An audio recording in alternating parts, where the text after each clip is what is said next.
How about militarism?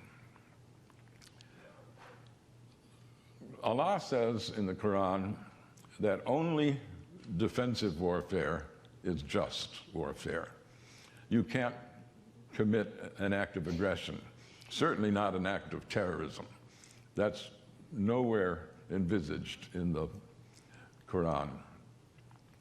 And how did, people say, well, jihad means holy war. It doesn't. There was holy war going on, but it's not in the Quran. That concept is not anywhere expressed in the Quran. And when people say that jihad is holy war or aggressive war or terrorism, that's just plain wrong. Jihad means roughly what zeal means in our culture. And Allah says, for instance, wage jihad for the Quran. That is, preach the Quran, spread the good word. And getting self-control is an act of jihad. Now, if you get into a just war, you can consider that you promote that zealously as jihad. How did the holy war come up? Well, the verse that is constantly cited is the so-called sword verse. The word doesn't occur there or anywhere in the Quran. It occurs all over the place in the book of Revelation of the New Testament, but nowhere in the Quran. And the episode that is often used is that when Muhammad was driven out of Mecca to Medina, and then his own tribe, the Quraysh, attacked Medina, and they were able to fight back. But Mecca was a great pilgrimage center for many years because of the Kaaba, the great cubical temple, holy place. It's still where pilgrims process around when they go there every year.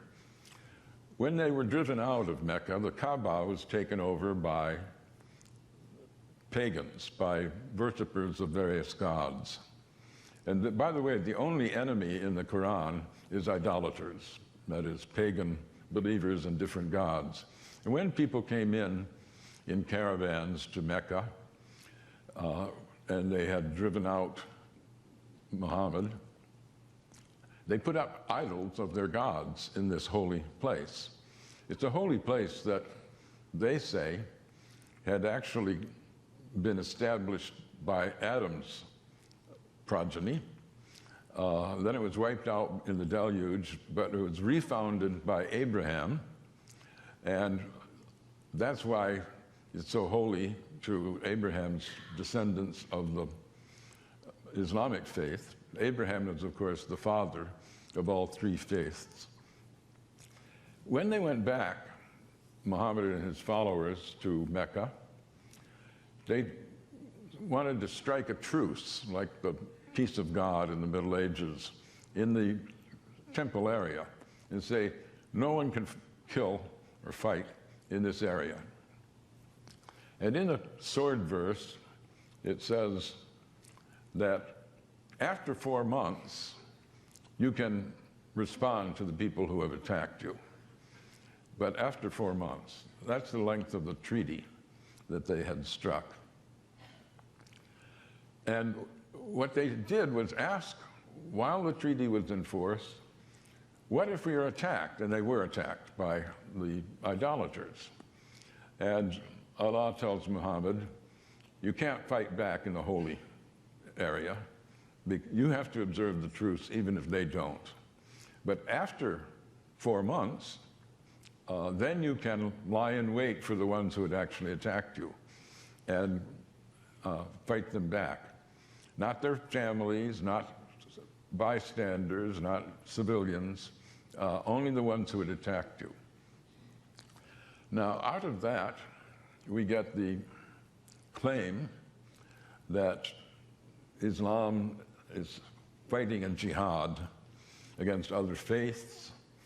There are no other faiths but idolaters, because Allah struck the covenant with the Jewish faith and the Christian faith, as well as the Islamic faith.